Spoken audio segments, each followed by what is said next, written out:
Welcome to LOA Today. I'm Walt Thiessen here with life coach Cindy Chavez. Today is Wednesday, January the 29th, 2020. It's 4 p.m. New York time, and wherever you are in the world, thank you for joining us for another episode of LOA Today, your daily dose of happy. And once again, like yesterday, I'm happy to be back doing podcasts again because Cindy, as much as I loved, and I have to underline, loved our Florida vacation, I really miss doing podcasts, which is great. I mean, you'd think you'd go away and, you know, that's what it's all about. And it was. But every night I think to myself, geez, I didn't get to do a podcast today. Aw. Well, welcome back. Thank you. Yes. Welcome back. I'm very glad to be back. Glad to be doing the show again with you and getting back to Neville, which we're almost done with that particular book, Seedtime and Harvest, aren't we? I mean, we're getting there. We're on the 7th chapter, so there's about 2.5 chapters left. Oh, okay. All right. You know us. Who knows when we'll be finished? But... Oh, it could be March for all we know. You know? but that's yeah, fine. But it's good. It's good. And I missed the podcast as well. However, I want to say I enjoyed hearing about your vacation.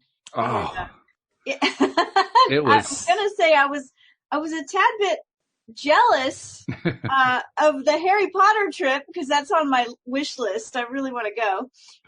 But I really enjoyed it. I enjoyed seeing all the pictures and hearing what you were talking about. So we got so much feedback on those Harry Potter posts. I'm telling you, a lot of people are envious that they haven't gone yet. And I got to say, it's really worth it. I mean, it's pricey. We aren't ride doers. If you do the rides, it makes the pricing easier to go down. But even without, oh man, it's like walking onto a movie set. That's how great it is. It's really, really well done. And all the little shops, I mean, obviously they have to have some shops, particularly in Diagon Alley, that aren't in the movies because there just wouldn't be enough shops otherwise, you know. Right. But the shops are great. They're really great. I mean, every single one of them is just done up to a T. Hogsmeade, you feel like you walked into a winter scene. You're in the middle of warm Florida temperatures and you feel like it's winter because there's all the snow on the roofs and you got icicles hanging down and so forth. You almost shiver walking in, but it's gorgeous. It's absolutely gorgeous. Oh, that's so much fun. Well, one of the best parts is you also get to ride the Hogwarts Express between the two lands because there are two different sections of Universal's Florida vacation. And it's like a 10, 12-minute ride between the two sections. And when you're riding on the train windows become video screens and you get to watch a movie of stuff that's Harry Potter related while you're taking the trip. I mean, it's so cool. So you have like George and Fred Weasley flying by on their broomsticks and they throw up a dragon firework that breaks up into Weasley's Wizard Wheezes in Diagon Alley. Be sure to drop by, you know, things like that. Very cool. That's so cool. Yeah. Yay. Harry and Hermione outside the door to your compartment arguing about whether they should get something from the trolley, and then a Dementor shows up. I mean, it's great. It's just wonderful. That's so much fun. Well, I'm glad you had a good time. You know, it was wonderful. Mm. It's often the case too when you go away on a vacation that other areas in your life things shift and change, and that's always fun too. So I wouldn't be surprised if some of those things that you've been using the Neville methods on to manifest don't start manifesting because you shifted everything and shook everything up. It's kind of like a snow globe, right? Well, actually, they've already started to. I mean, people who are members of the Law of Attraction Pivot Pals group that we started on Facebook will know that I posted a video there I call it my vision video. And it includes 3 scenes. First scene is about increasing listenership to the podcast. The second one is about our dream home. And the third one is about a dream trip to Hawaii. And the trip to Florida was like, you know, it's not quite a trip to Hawaii, but it's like a step in that direction. So I feel like it's actually started to manifest anyway. And it's cool. Now, by the way, I was playing my video every day during the vacation because I didn't want to lose what I had built up already. Nice. Oh, that's really good because that's something that sometimes does trip people up about a vacation is if they have any kind of, you know, meditative practice or whatever, it kind of goes by the wayside because we get out of our normal routine and it's part of our routine. And so good for you. Wow, that's awesome.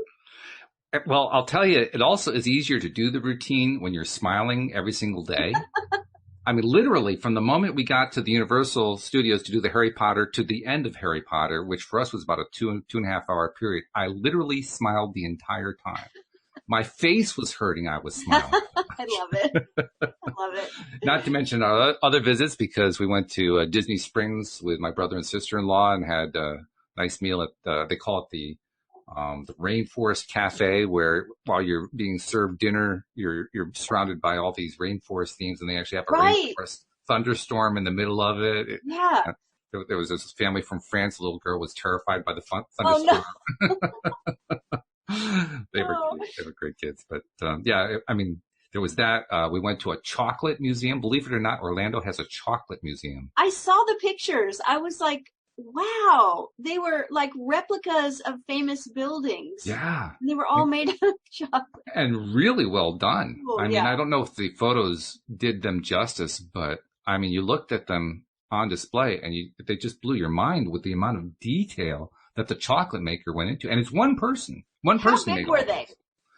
I would say the average display was about 3 to 4 feet high. Okay, I wondered that when I saw the pictures, because I didn't have a sense of scale, so they're much bigger than I thought they were. So they are. Wow. I mean, you could tell these were baking projects that took a long time to do and probably weighed, a few hundred pounds because there was so much chocolate there. And the chocolate, I have to also do a little bit of a promo on their part because their chocolate is delicious.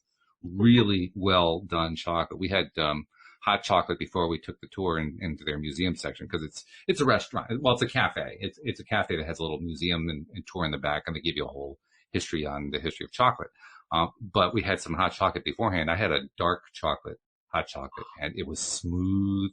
It was delicious. I mean, and of course with real whipped cream, I mean, I could easily go back there 4 or 5 times and probably put on about 10 pounds. So I'm glad I didn't do that. But, That'd be one of those things where say every day of our vacation, we went to this chocolate place. Yeah, right. Especially with it being cold, right? It was colder. The weather was colder than you thought it was going to be. So it's like lots of excuses. To go get hot chocolate. Absolutely. Oh, and you take advantage of it too when you're on vacation, right? Hot chocolate with whipped cream is a vibe lifter. So the only reason you need right there is that it's a vibe lifter. So excellent. Well, plus chocolate's healthy. I mean, you take the sugar away. Chocolate itself is actually very healthy. So, you kind of, change it around in your mind, right? Practically a vegetable. Or a legume anyway. But right. So do we have any announcements before we dive in? I'm kind of excited to get this chapter discussed, because I think it's going to open up some really interesting ideas. I think so, I want to too. make sure we cover announcements first, because you've been away a while, so. We do, and actually the announcements are pretty much what they used to be, but with a little extra added emphasis. The first one being, I mentioned earlier, the Law of Attraction Pivot Pals, and particularly those of you who have already posted your vignettes there, make sure you keep revisiting them, just the way I was revisiting mine, because that does make a huge difference, right, Cindy? I mean, if you're not doing the work, you can't really expect the results, right? Right. And the fact is that those people who have been doing are demonstrating, I want to change my life. I want to make big changes. I want to make important changes. So I also want to give kudos to those people because, hey, well done. You're doing it. And for those of you who've been lurking, well, now might be a good time to go in and post something. And if you haven't signed up for the group, just go do a search on Facebook for Law of Attraction Pivot Pals, and we'll be glad to let you in. Just cite the fact that you're a listener. That gets you in. That's your magic key to get into the group. Oh, is there a question that says, what is the magic key? And they have to put, I am a listener. It doesn't say I should change it to that. It doesn't actually say what is the magic key, but it says something like what's your interest level on this or something. So I like that one. I'll change that to the magic key question. That's a good one. And of course, we also want to encourage our listeners to become subscribers if they're not yet subscribers. Most people are these days. I'm finding that more and more people are, as they check us out, they're just subscribing automatically. So that's really great. But very good. Just in case you haven't become a subscriber, make sure you just go to the homepage of our website. If you don't know how to do it already, that is. Just go to loatoday.net, and at the top of the page, you'll find instructions on how to do it. Many people, it's 1 click. Some people, it's 2 clicks, depending on what your particular device is and what software you've got installed. But it's really easy. Happens in about 30 seconds. And then all of our shows come streaming right to your device every single time we publish, which is great. And we know it's great because we are now, I don't know if I told you this, we're now officially over 500 listeners on average per episode. We've been kind of pushing that limit for a while. Well, I checked it out on vacation. I think I calculated to an average of 508. So we're officially over 500. Very good. We're also, of course, encouraging people to subscribe on YouTube because we actually count YouTube in the overall subscriber count. It's a much smaller number, but still it counts. And, you can watch us because sometimes it's fun to actually watch our expressions while we're doing this. I mean, podcasting is great because you get to, listen while you're doing things. You don't have to sit down in front of a video screen or a TV Right. to watch us. But it also is fun to look on YouTube. So, check us out on YouTube. Just do a search for LOA Today podcast videos and subscribe, click the little bell so you get notified every time that we are live. And you can actually join us because we do the shows Monday through Friday, 4 p.m. New York time. So if that's a time slot that's available to you, you can actually tune in and join us on the live stream. Apologies to those who are on the live stream. Unfortunately, my second computer is not working properly, and I got a third backup that I haven't set up yet. So I'll get that ironed out in the next 2 days. So I can't interact with you guys today, and I couldn't interact yesterday. But don't let that deter you. Just become a subscriber anyway because it's fun to watch. Talk amongst yourselves. Yeah, absolutely. Yeah. Give us some notes about what we could do better. Send us a note. We like notes.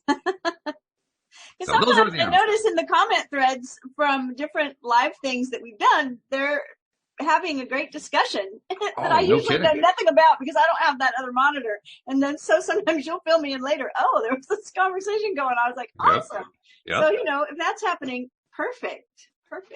And it is great, too, because our listeners, we have a very well-educated listenership, particularly about law of attraction, about conscious creation. And people who listen are really, really knowledgeable. And it shows up in the comments. You see it. You can just tell how well they know it just from what they're saying. So if you're looking to learn more about law of attraction or just, trying to expand your own understanding, just listening to us in combination with watching the live stream can be tremendously powerful because the live streamers have so much good things to say.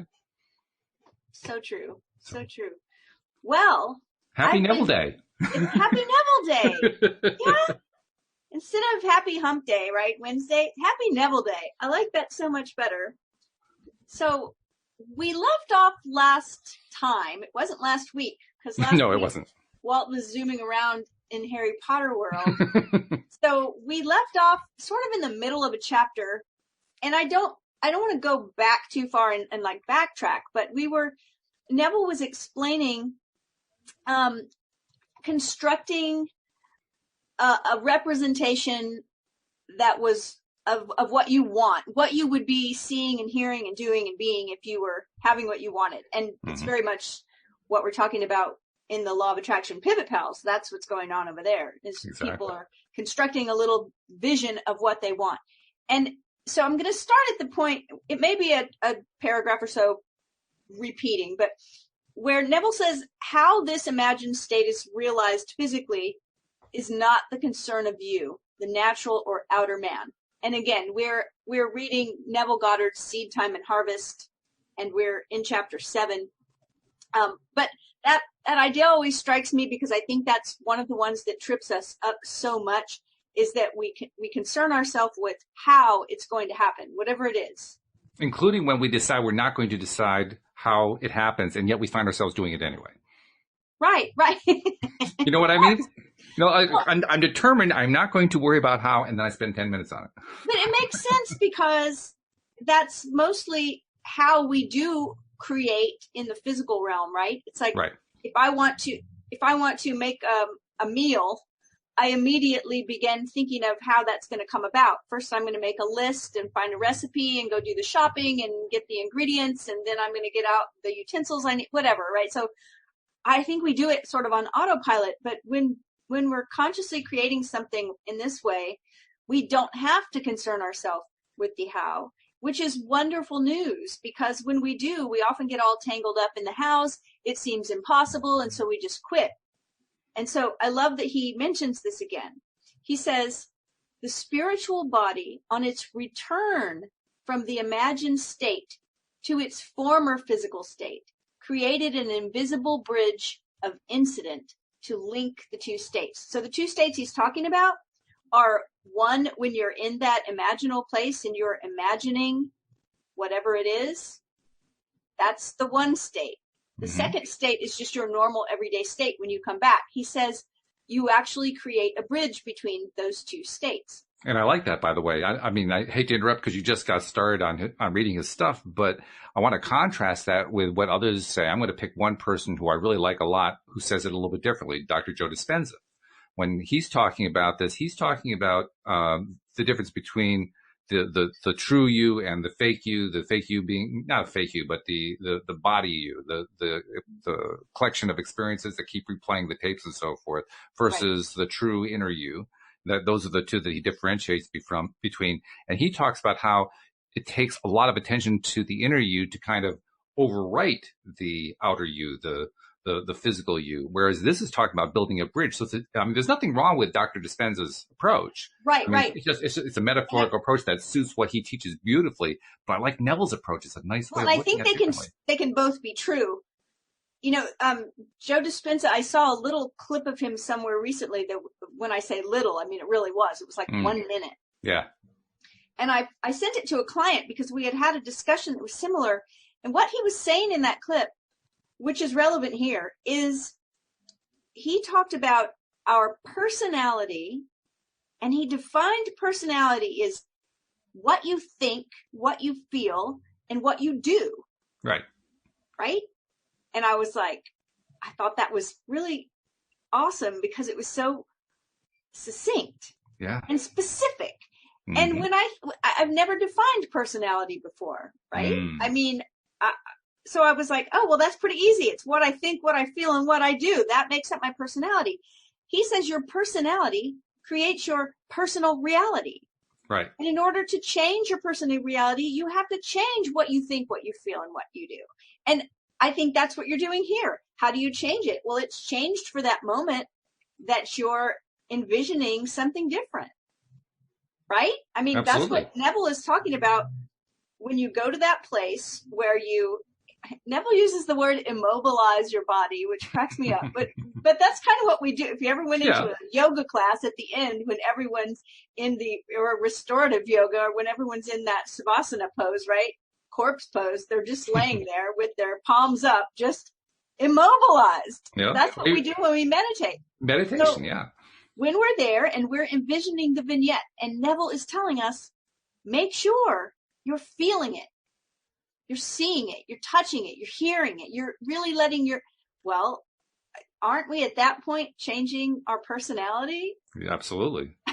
Absolutely. So I think that Neville's idea and Joe Dispenza's idea here are interwoven, or can be.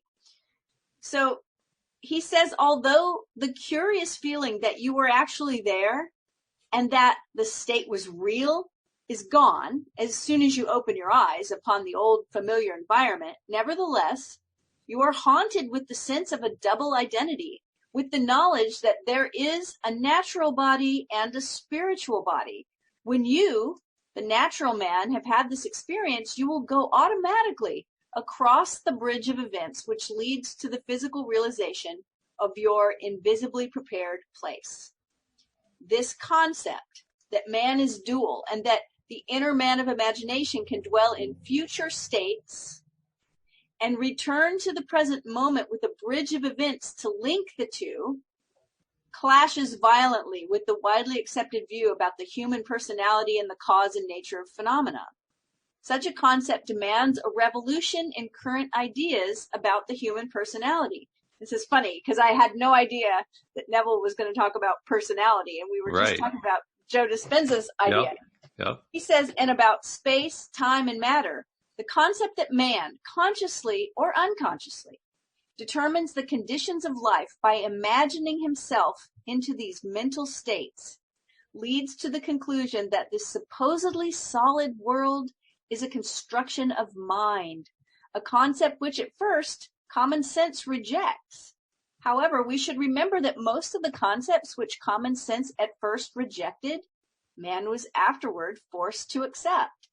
These never-ending reversals of judgment, which experience has forced upon man, led Professor Whitehead to write, "Heaven knows what seeming nonsense may not tomorrow be demonstrated true." I like that. We talked about this last time, about how certain things that were thought to be ridiculous, now science has proven them, or they're just common knowledge now. It's funny too how when that happens, it's a transition that is triggered by some event or some person, or there's something that happens that makes people start to rethink it. Actually, it doesn't make them start to rethink it. They decide to start rethinking it because the new event or the new person or thought or whatever gave them a perspective they didn't have before. And that new perspective makes them think, well, geez, maybe we really should be saying that Einstein was right all along instead of rejecting it or whatever, Right. Newtonian physics has passed. And we're moving, seriously, we're moving into, a different realm of belief.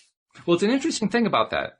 This also ties into the vacation, by the way, because one of the things that we did on our vacation is I got the chance to visit with my cousin, Becky, who I hadn't seen in many years and hadn't had a chance to ever really sit down and talk with her. She's a wonderful person. She's a total believer in law of attraction, very positive person.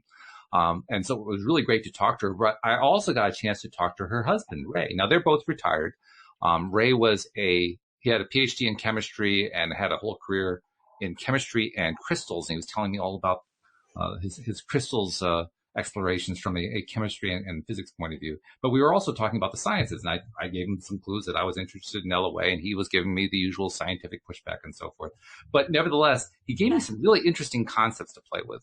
And I think I mentioned one of them yesterday, but I'll say that one again, but I'll also mention what made me think of it when you were talking here. The first thing he told me is, and this kind of really goes against the grain, science is not about proof. Science is about gathering data. I was going to say, and discovery. Yeah. And discovery, yeah. Whereas math is about proof. Yeah. But so many scientists have kind of blurred the boundary and they want to try to prove things. Well, no, it's not about proof. So that to me is a useful thing to keep in mind. But the second thing that he pointed out, and I'm now drawing a little bit of blank about what you just said, so I'm trying to get over to what you said because it was really, really relevant. You were just saying, what was it? I was just saying that Newtonian physics. Oh, Newtonian physics. Beyond that now, with what we've learned from Einstein and what the quantum scientists are finding out now. And what Ray was saying was Newtonian physics is wrong in the world of quantum physics, but it's very appropriate at slow speeds. Quantum physics is about what happens when everything gets really, really fast. Newtonian physics works great at really, really slow speeds. So actually, it isn't completely outdated. It's just been modified to its true reign. It used to be that we thought that Newtonian physics was everything. Now we know, well, no, Newtonian physics doesn't cover everything. It covers very specific cases. And in those cases, it works brilliantly. Well, and it sounds like you're talking about, there would be some relevance to vibration, right? Because Absolutely. You're talking about speeds. You're talking about slow speeds, very hyper fast speeds. And that's rate of vibration. Absolutely it is. So, now, I wasn't going to say that to Ray because I didn't want to upset the apple cart too much. But that's exactly what I was thinking too. Like, oh my God, whenever we're talking about just dealing with the real world, that's slow speed stuff. So, of course, Newtonian physics does apply. Well, who knew? Seriously, that's fantastic. I love it. All right. So Neville, moving on, begins, he quotes some scriptures from the Christian Bible. He says the creative power in man sleeps and needs to be awakened. And then he quotes Ephesians, awake thou that sleepest, and arise from the dead. Wake from the sleep that tells you the outer world is the cause of the conditions of your life. Rise from the dead past and create a new environment. And then he quotes 1 Corinthians, know ye not that ye are the temple of God, and that the Spirit of God dwelleth in you? The Spirit of God in you is your imagination. There's Neville defining using his own decoder ring there, right? Yes, right. The Spirit of God in you is your imagination, but it sleeps and needs to be awakened in order to lift you off the bar of the senses where you have so long lain stranded. I think it's interesting because the background of the text I'm reading is a beach. And so I think he's talking about a sandbar here. Right? Ah, yes. Been stranded on this bar of the senses, meaning that we often only believe what we see, and not in our envisioning state, but in our normal waking state. We need to see it to believe it. And of course, Neville's not going to agree with that we have to see something or touch something or hear something to believe it, to have it come into our physical reality. we can do that in the imagination, what he is talking about. That's the creative faculty. So he says the boundless possibilities open to you as you become wise as serpents is beyond measure. That's the name of the chapter, by the way, wise as serpents. You will select the ideal conditions you want to experience and the ideal environment you want to live in, experiencing these states in imagination until they have sensory vividness.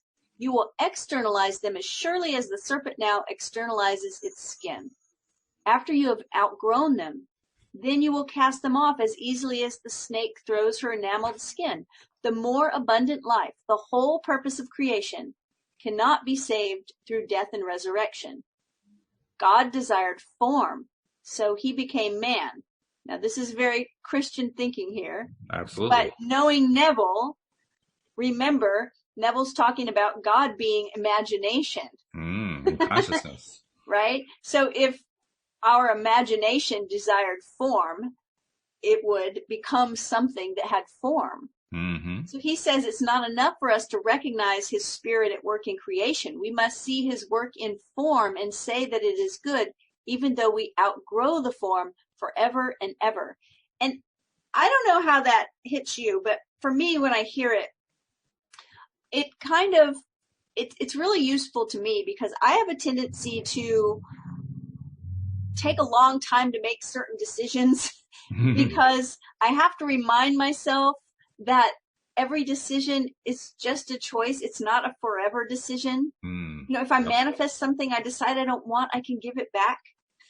That's true. I can change it. I can manifest something else. And I think that's what Neville is pointing to here when he talks about outgrowing it. Like he's like, yeah, you're going to manifest it. And just like the snake's skin, you're going to outgrow that thing too. And then you'll cast it off and you'll create something different. Right? So I don't know if that's a problem for anyone else, but it's been a problem for me. And that sometimes when I go to set out to consciously create something, I really overthink it too much. And I overthink all the possibilities of it. And, I'm getting better and better at just saying, oh, I'm just going to create this.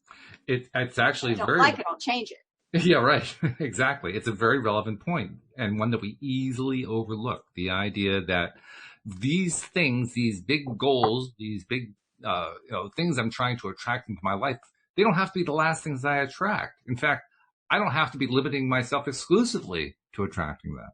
So often we do that. We think, well, okay, once I get the house and once I get the job, I'll be all set. I'll be done and everything will be great. Well, actually, no, you'll be dead if you give up at that point. You have to keep going for new stuff after that, for new experiences. You have to keep growing and growing and growing. That's what life is all about. So it's actually kind of self-limiting to say, that's all there is. Well, and I like to think about that nature, it's the nature of nature, if you will, to expand. Absolutely. I mean, you and your wife have run a landscaping business, so you understand that, right? You plant certain things and they're going to expand. They do. Anybody that's ever had mint or something take over their garden understands this. So it's the nature of nature to keep expanding, and we're part of nature. Like, we are always going to have something else that we desire. Like, there's nothing wrong with that. And when we think about creating something and we stop ourselves, because I've been talking about this with clients a lot lately, because our logical mind comes in, like our intuition, what Neville talks about, that creative faculty wants to create something, has a desire, and then suddenly there's all this logic coming in about why that's not a good idea, what could go wrong, all the reasons why. And remember that lizard brain, or what I like to call the squirrel brain, is the very primal part of our brain, hates change. Because why? Because it doesn't like uncertainty. It doesn't like to feel not safe. It doesn't like to go into, a territory that we don't understand yet. But it does know that it has survived yesterday. Exactly. And the crappy job, the bad marriage, all the things that survived yesterday, it still survived them. So it's like, we can hang here for a little while. Don't change things. You don't need to create something better. And that logical part of our mind, that primal brain can tap into that left brain logic. And boy, oh boy, are some of us good at coming up with fantastic excuses why not to allow ourselves, right? We're talking about allowing to have whatever it is. No and kidding. we're so good at it. And that's one of the things I help clients do, is recognize that it's just a shadow. It's that survival archetype it operates there in that place where all it cares about is surviving. And so it's really hard to consciously create when we get stuck in those logic loops. Well, plus that's what we did, you and I, when we started doing this series about Neville Goddard, and this book was one of the subjects of that little concern. Like, well, neither one of us are Christians, and we were really concerned about all those biblical verses and right. how we can handle all that. So we do what we thought were the easier ones. Now, here's the really ironic thing: we're now doing seed time and harvest, and it doesn't seem like there are all that many biblical verses. It's kind of funny, really. What happened? The thing is about both of us have a pretty large experience in that area. Right. And I can only speak for myself, but I mean, I taught for like 18 years. And so I have a lot of, knowledge of the whole area. And I just didn't want to go there. Right. Because it's not my area. It was an area of expertise and I left it. So it's like, yeah, I don't want to go here, but you're right. We talked about what if this and what if that. And now we're here. And, like you said, and it's always like that, right? We leave our comfort zone and we go, oh, what was I worried about? This Exactly. is not that bad. This is actually wonderful. Like, I'm discovering new things. Why did I stay over there in that comfort zone that was so uncomfortable? What was I seeing? Because when we looked at this before, both of us had the same reaction. Oh my God, it's packed full of biblical verses. And it's not. Okay, well, speaking of, we're going to read a couple of them now, and then we will. Yes. First is a poem.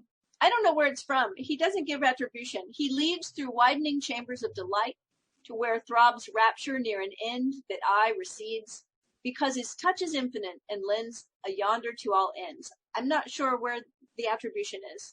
But it then sounds like Proust, but I don't know. Then he quotes from John. Oh, do you have attribution in your text? I do not. No, I'm just speculating. Okay.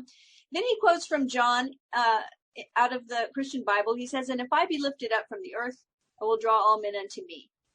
Then, this is Neville speaking. He says, if I be lifted up from the evidence of the senses to the state of consciousness I desire to realize and remain in that state until it feels natural, I will form that state around me and all men will see it.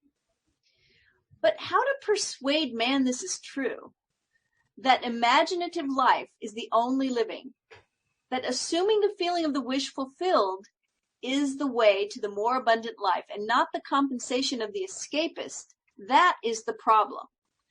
This is a really interesting paragraph here where he says, I like this phrase, the compensation of the escapist. Yes, good one.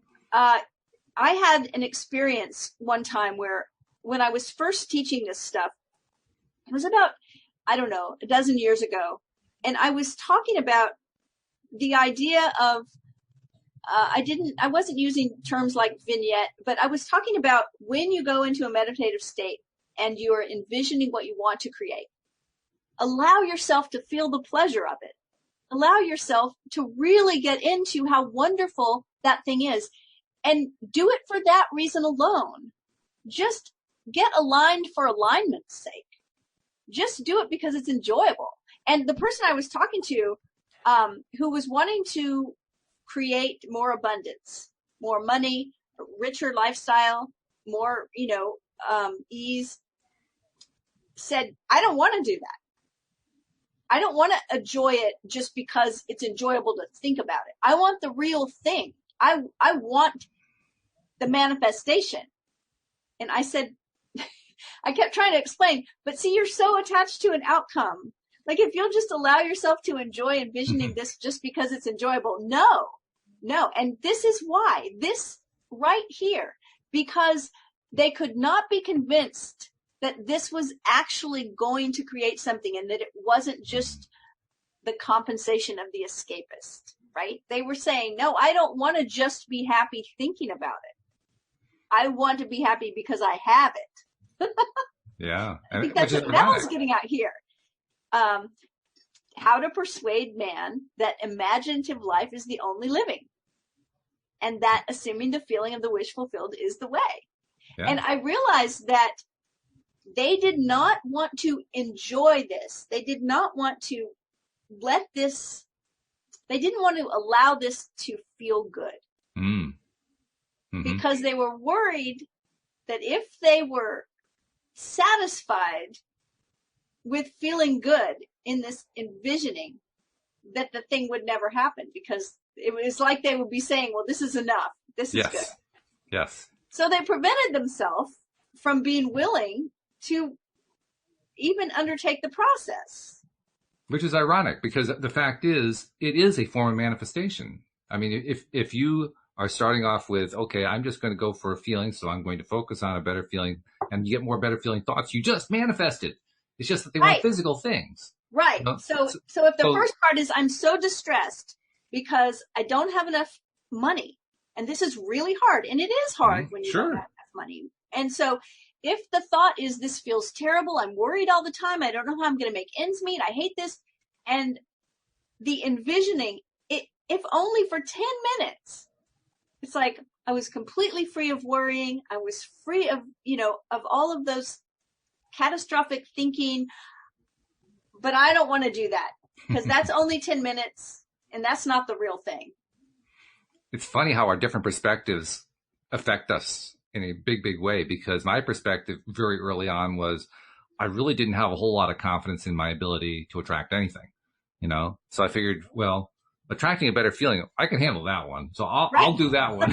I don't know if the rest of it can work, but I know I can make that one work. So I'll do that one. Well, and it's like, okay, so I feel better for 10 minutes. Hey, it's 10 minutes that I felt better. That's right. Yeah. But I think there was this idea that, like, if I accept that, then maybe the real thing will never come along, because I'm just like, I'm giving in, I'm accepting, I'm settling. That's the word I'm looking for. Oh, I'm settling for just meditating for 10 minutes, and I don't want to do that. So it was very interesting when I read this, the compensation of the escapist. I thought, okay, that's what that was about. So Neville says, to see as the widening chambers of delight. So he's quoting from that poem we read a minute ago. Right. What living in the realms of imagination means. To appreciate and enjoy the world, one must live imaginatively. One must dream and occupy his dream, and then grow and outgrow the dream forever and ever. That's an interesting phrase there. Outgrow the dream. That's what we were talking about earlier. Right? Yeah. Okay, I got this thing I wanted. Now what? Well, now, I just outgrew the dream. What's next? Yeah. Right. And it's cool because this is something Louis de Souza really expresses nicely. When you achieve, having manifested this amazing thing, like he has manifested going from Coke bottle glasses to the thinnest lenses that are about to go away. Ooh, he has really shifted it. I mean, it's a major, major shift. Yes. And I asked him what it feels like, and his answer is, it feels normal. It feels normal. And that's the key. It feels normal. Yes. He made it feel normal, so it became his norm. That is Neville in a nutshell. Yeah. Right? He said it so many times, even in this one chapter. So here's what's interesting. We're talking about occupy the dream. By the way, I also have to clarify something, because I want to make sure, just in case Louis listens, Louis is a big Abraham Hicks fan. Abraham Hicks is the only one he's interested in. So I'm not saying that he's justifying Neville here because he supports Neville. I want to make sure I make that part clear, but he is justifying Neville. Well, Neville here talking about to appreciate and enjoy the world because you're living it imaginatively, occupying the dream, having the dream and occupying it, and then outgrowing it. The next paragraph, maybe what we were just talking about, the unimaginative man. So this is the person that Neville is not doing the Neville stuff at all. He's not consciously creating his life at all. He says the unimaginative man who will not lose his life on one level that he may find it on a higher level. And that's it. Is nothing but a Lot's wife, a pillar of self-satisfied salt. On the other hand, those who refuse form as being unspiritual and who reject incarnation as separate from God are ignorant of the great mystery. Great is the mystery. God was manifest in the flesh. And by the way, that phrase, going back, that phrase that you read there, we talked earlier about how I was contrasting Dispenza and Goddard. That's right out of Dispenza. He talks about leaving yourself behind and developing a new self. That's exactly what Neville just said. Well, and what I see some of that in this idea using the example of the person that I spoke to that was so miserable in their life, Mm-hmm. but they weren't even willing for 10 minutes to lose that misery and enjoy a 10-minute visualization where they felt free of all of that stress. Yeah. See, it says the unimaginative man who will not lose his life on one level that he may find it on a higher level. Like they weren't even willing to lose that stress for 10 minutes. I'm sympathetic to them. I really Yeah. am. I mean, I feel bad for them in one sense. On the other hand, I'm also recognizing though, and you could probably fill in that part of the story, but I mean, when you have that kind of really high level of resistance, at some point it creates a crisis. Yeah. And if you're somebody who is really trying to grow, you'll grow through that crisis, even if you do it the hard way. And when you come, even when you come through it the hard way, that's when you get the biggest springboards. So, True. So that could actually, I don't know what happened with that particular client, but that could actually have turned into this major springboard where he or she finally broke through and said, okay, I'll give it a try. Boom. They bounced out like, whoa, what just happened? It wasn't a client. It was somebody that I knew. And that was, I had wished that I would have been able to coach them. But, I don't coach people clandestinely. I don't coach people without them knowing it. They have to ask for. You're a very ethical person, I have to say. But yeah, so what you're talking about, we have a name for that. It's like the slingshot effect. It's like the thing that has held you back so strongly for so long, at some point, it's going to be the thing that zooms you forward, right? Yep. So right. I mean, it all works out. So Neville says your life expresses one thing and one thing only, your state of consciousness. Everything is dependent upon that. As you, through the medium of imagination, assume a state of consciousness, that state begins to clothe itself in form. It solidifies around you as the serpent's skin ossifies around it. But you must be faithful to the state. You must not go from state to state, but rather wait patiently in the one invisible state until it takes on form and becomes an objective fact. Patience is necessary, but patience will be easy after your first success in shedding the old and growing the new, for we're able to wait according as we've been rewarded by understanding in the past. Understanding is the secret of patience. I had a conversation with a client recently about this very thing, and it was that I think I said, the situation this client was in, I said, you've been telling this story and in this situation for more than a decade, yes? Yes. And so I can tell you right now, working with me for 12 weeks, it's not going to immediately change as soon as you start doing this work. It's like muscle memory. And I use this example that just came to me. But I said I put a new granite countertop in my kitchen. The granite countertop sticks out 1/16 of an inch more than the old tile countertop used to stick out. That's not very much, is it? No.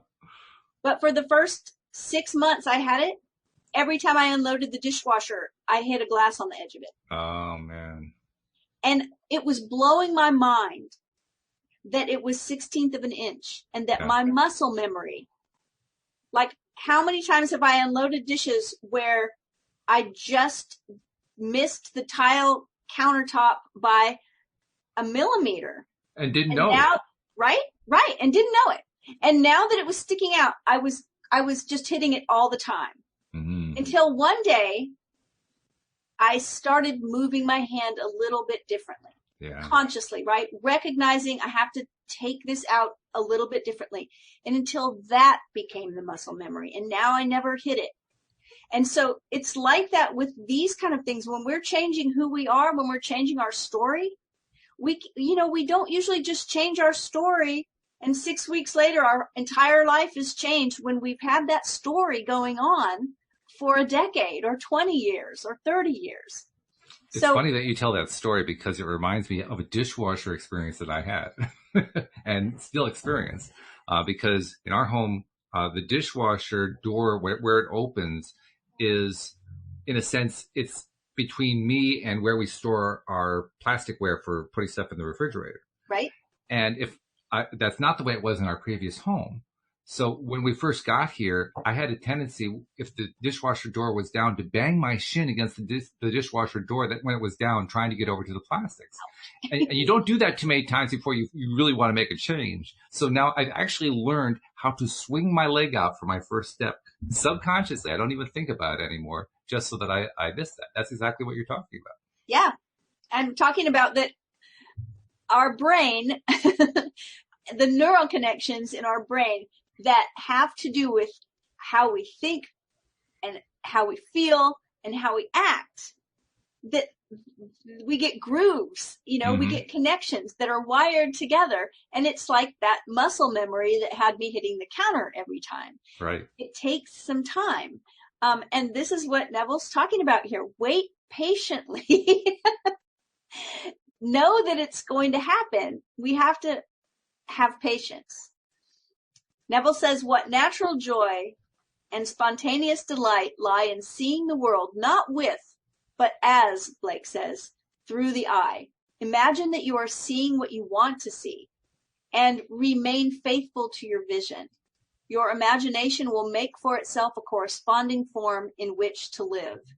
All things are made by imagination's power. Nothing begins except in the imagination of man. From within out is the law of the universe. As within, so without. Man turns outward in his search for truth, but the essential thing is to look within. So he doesn't give attribution here, as within, so without, but he's quoting from the Emerald Tablet. That's Hermes Trismegistus there. Central truth that most magicians know, as within, so without, as above, so below.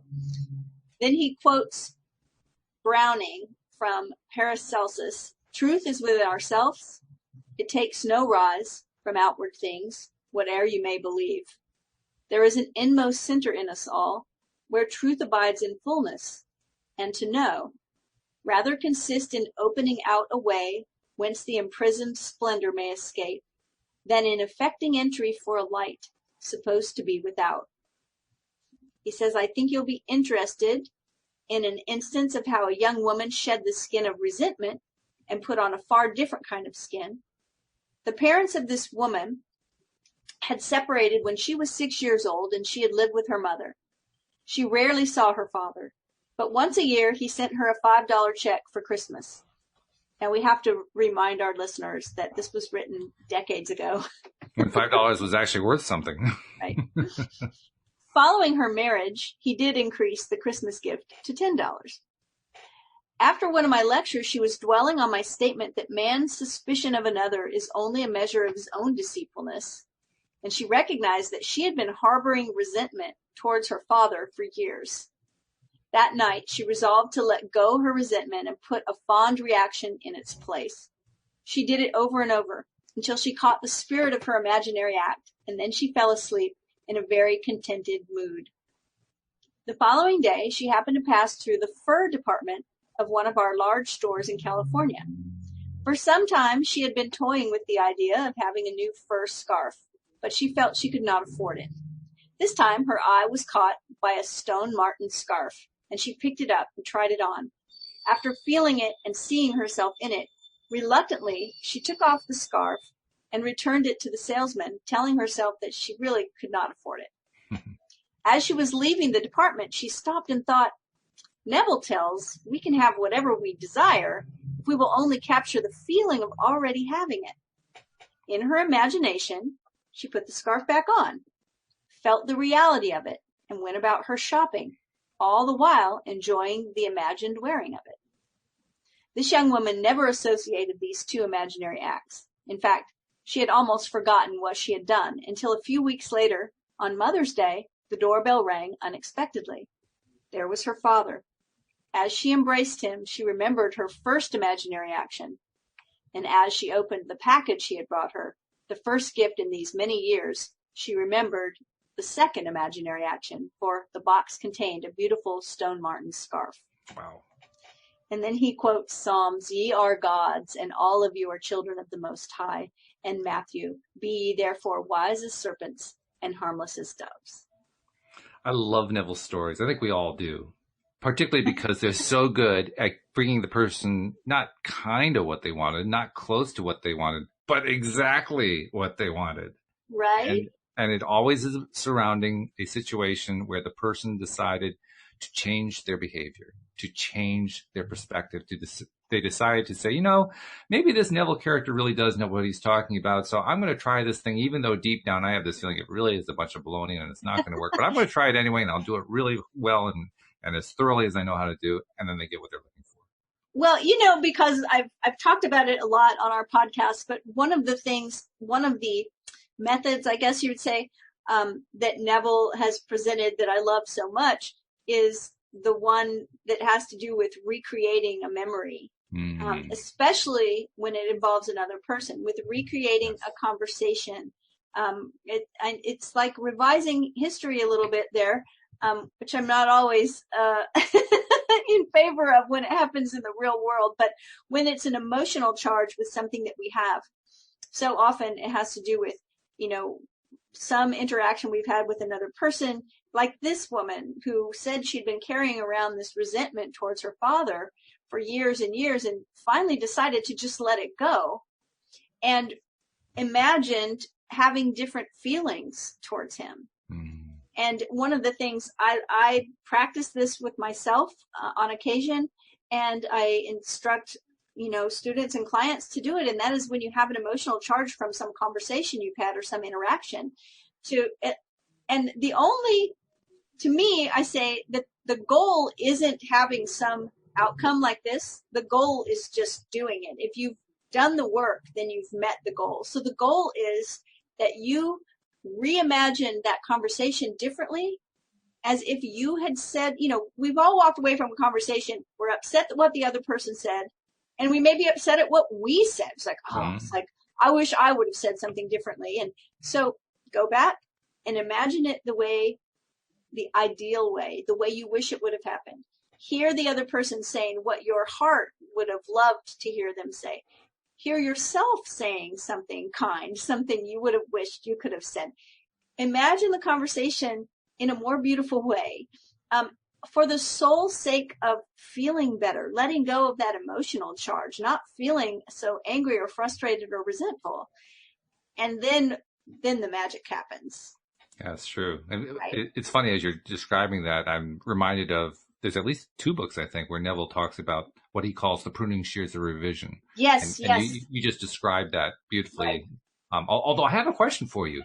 Because you kind of surprised me. I'm really curious to know what the background on this is. You said you're perfectly fine and in favor of doing it emotionally, but in the real world, you have questions about that. And I'm curious, what are you thinking about that? I use the term revisionist history. I'm not a fan of actual people rewriting history, such as in textbooks that say something different than what actually happened. Oh, I see. Okay. Well, you're right. But that is the problem. It's both a problem and solution all wrapped up in one. Because literally, how many people have pointed out that the word history is 2 words, his story. And in fact, that's what history is. History is a story told by the historian. And you can get different stories told by different historians that actually contradict each other. Well, and what we often hear, tongue twisted, what we often hear is history is written by the victors, right? Often true. When I talk about, when I found myself saying the words revisionist history, I was like, well, that's not exactly what I mean, but it is what I mean in this instance. And that is, allow yourself, what we've been talking about most of this podcast, to allow yourself to feel better and to use this imagination. Because when you worry or fret over something, you are binding yourself to it in consciousness. I think you're putting your finger on it right there. The fact is that revising history is fine. The real question isn't whether it's right or wrong to revise history. The real question is, how does revising history help or harm you? What does it do with your life? What does it do with your perspective? If revising history is going to make your life miserable, what the heck are you doing it for? You need a different topic there. But if revising history is going to help you, if it's going to get you into a better place, then go for it. Who cares? It doesn't matter. It's your history. It doesn't matter. Right. And it's your history is the thing. And we are talking about your memory of the conversation or the incident. We're talking about your emotional charge that you have around it, because this happens a lot, right? Somebody is offended or upset about something and they replay that conversation and that incident in their head over and over. They tell their friends about it. They talk about it. They say, this happened. He said this to me. She said this to me. He did this to me. We say it over and over and over and over. And all we're doing is just pumping up that emotional charge, and we're binding ourselves to that situation in consciousness. So when we can just reframe it in a different way, tell it in a different way for the sole purpose of letting go of that emotional charge, then we won't be bound to that incident anymore in consciousness, and things will change. Which is one of the things we were talking about at the very beginning of the episode. We were talking about how, we get into these things where we say, okay, I'm going to make some change. And then we go right into all the ways we're not going to change it and why we can't change it and why it never, ever change. And then we stick to that for like 10 minutes and say, yeah, but I really am committed to change. We are funny people. We are. I'm glad that you brought that up. The pruning shears of revision. Yes. That's exactly what we're doing when we do that. We're revising our experience. It's a wonderful concept, and I'll be the first one to admit it threw me for a loop the first time I heard it, because I was thinking to myself, well, I can't change my past. It was almost like there was something wrong with that, like sacrilegious, changing my past, pretending that it didn't happen the way it did, but it did happen the way it did, and I got hurt and all this terrible stuff out. It did happen. We really hang on to these things. We do. Yes, we do. And, the other thing is, like we talked earlier about deciding to create something, and then that logical brain like partners up with the primal brain and starts giving us really great excuses why not. That can happen with this as well, because the person will say, well, that person's not going to change. Yes. Right. Isn't that an interesting point right there? So often when we look at, I think that's where my own resistance came from. So often when we look at this idea of revising our history, other people are involved in our history. Right. They're part of our story. Yeah. So we feel like, well, if I change the story, I'm trying to change them. And boy, is that a hard task. We get caught up in that stuff. And so that's why I always say, I have a process that I teach clients for communication. It's not a magical conscious, creation thing. It's just a communication process. Mm-hmm. But what I always tell people once they've learned it is that using it is the goal. If you use this process, you've succeeded. It's not if you use the process and then that person didn't respond the way you wanted them to, and so you say it didn't work. No, if you used it, then that's the goal. That's a great point. Yeah, and that's how I feel about this as well. It's when we go back and we rethink a conversation the way we wish it would have happened. Good, then you did it. You feel better? Does it feel better to think of it that way? Does it feel better to imagine that person saying something kind to you and loving than saying something, mean and unkind?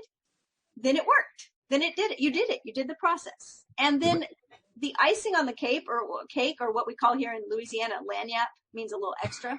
The lagniappe is when things actually change in the real physical world. Sure. And that person calls and is kind to you, right? That's just the icing on the cake.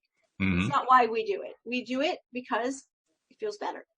Well, we mentioned Dr. Joe Dispenza earlier in the podcast, and I think the reason I brought him up is because on the plane down and on the plane back, I was reading his book, You Are the Placebo, because I hadn't actually read it cover to cover, so I got about 2/3 of the way through it.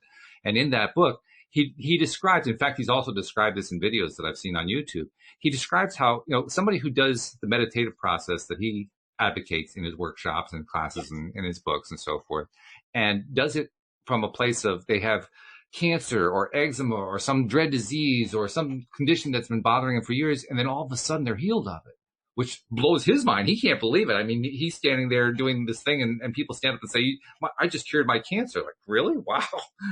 It's kind of mind-bending to experience that. But as he points out, all they're really doing is learning how to get into that really high volume, high vibration place. And once you're there, why would you ever want to leave it?